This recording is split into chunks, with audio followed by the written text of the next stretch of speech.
Okay, so again, now let's just sum up what we learned from the azimuthal equation. We learned that ML basically quantizes, M sub L quantizes the z component of the angular momentum. Okay, and so the z component of the angular momentum can only take on certain discrete values. That's the important thing. Now, why is z special? Z is not special, but it turns out, as we'll see, that we can only know about one particular direction at a time.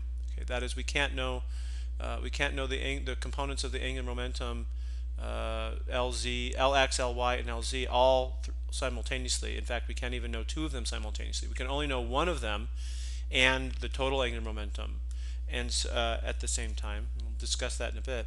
And so the one that we know, okay, we just we call just by convention Z, but that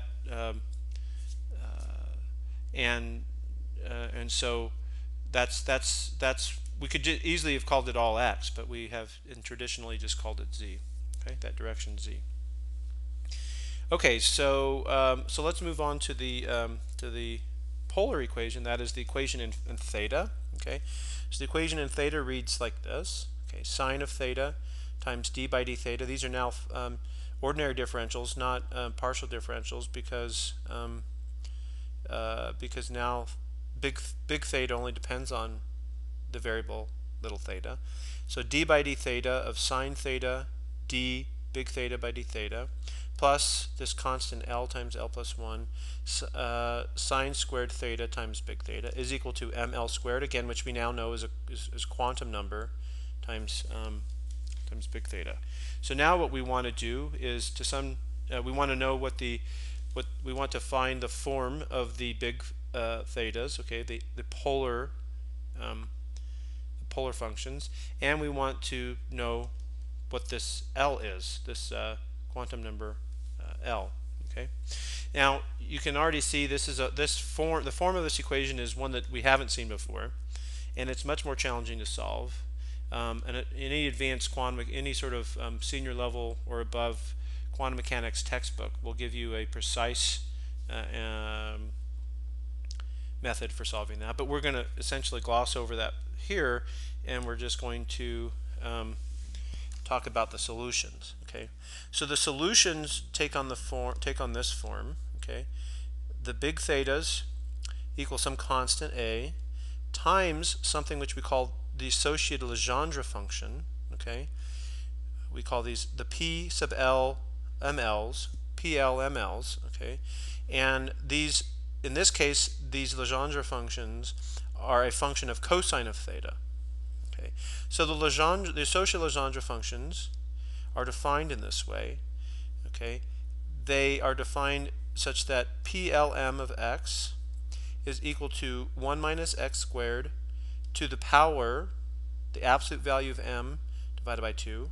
Okay, we've seen that m sub L can take on negative values.